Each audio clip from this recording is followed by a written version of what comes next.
Some of them were truths, many of them were half-truths, some of them were three-quarter truths even, but nonetheless, he found then, instead of just reaching 125 people through a magazine, or affecting a few more hundred people by picketing, the internet was open to the entire world.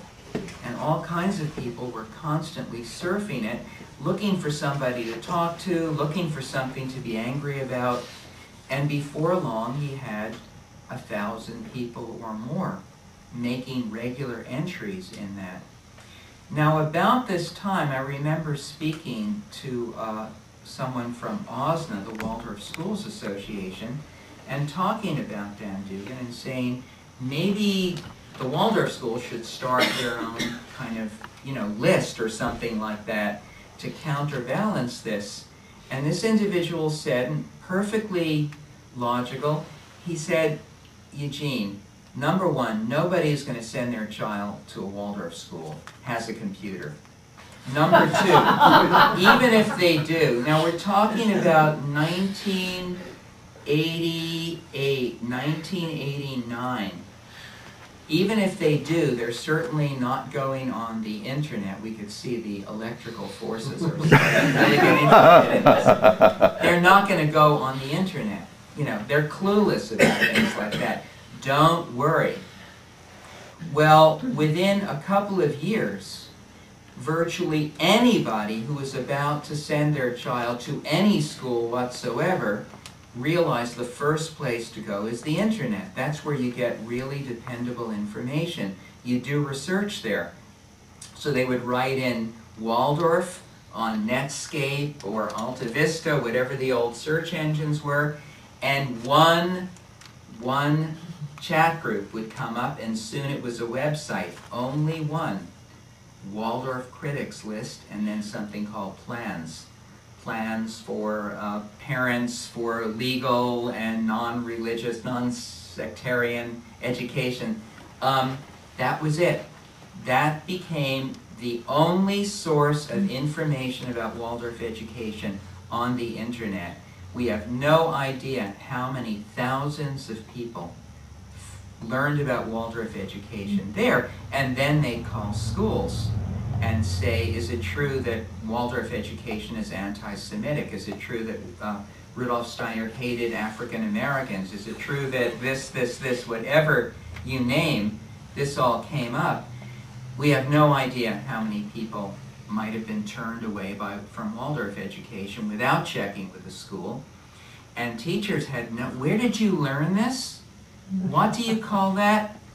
I-N-T, what? Net? What does that mean? That was the kind of questions parents have told me they'd be asked at the other end. Those teachers were well protected from the evil in the world that was moving along the bandwidths, the slowly growing bandwidths. They had no idea of what was there.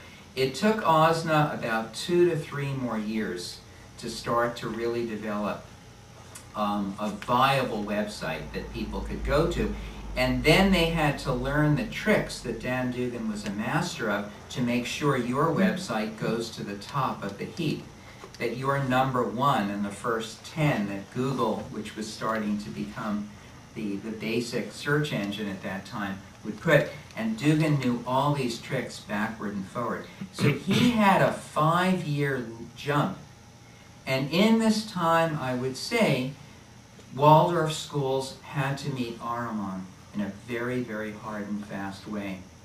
And a number of schools did what, in a way, Ahriman would have them do. They began to hide. And I would say this is a process, we're still reeling from this. Not that they hid their location. They had already done that very successfully for years. Just try to find a Waldorf school anywhere. Very, very hard. They began to hide what they were really about. And the first thing was nothing about religion.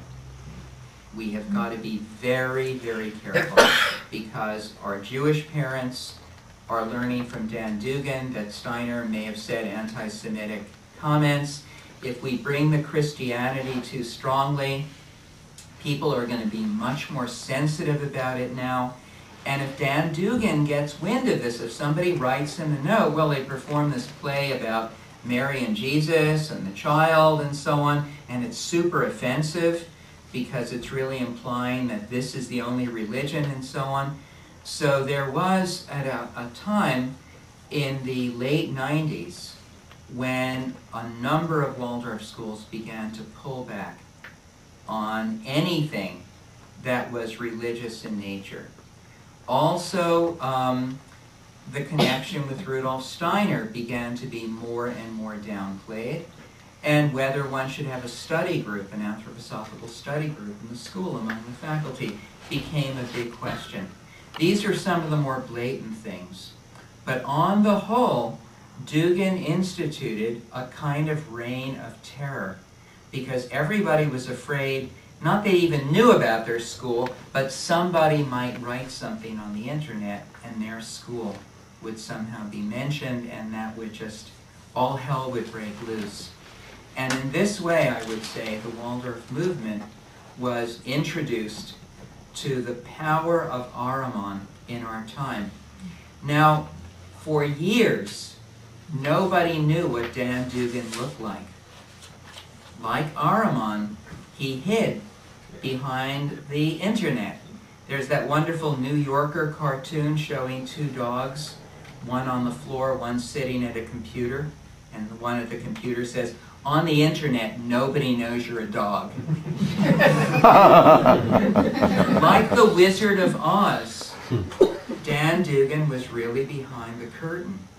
In fact, the only person, there were perhaps a handful of people in the Waldorf movement still there who had been with him in the Waldorf school that his son attended. They knew what he looked like. And once when I got up to give a lecture in California, before I spoke, that his child's class teacher ran into the room and said to me, "Dan Dugan is in the audience. He's coming in." And her question was, should we tell him he can't come? I said, just think how that's going to look tomorrow morning on the internet, you know? I said, let him in and, you know, let him do his thing. And actually, through his coming to the lecture, that led to a connection that he and I had. And I actually, in 1999, invited him to come to Sunbridge College, where he and I had a debate about whether the things he said were accurate or not. And perhaps the most important part of this was that people saw Dan Dugan. They saw a human being, and no matter how much they demonized him, hated him, feared him, whatever, it's very important to see a human being. That's why world leaders have summit meetings. Even they know things change when there's a person-to-person meeting. He turned out to be a very shy, very socially awkward individual who did much better when he had all of his, you know, audio-visual aids around him to put big things up on screens, and who basically read from a script.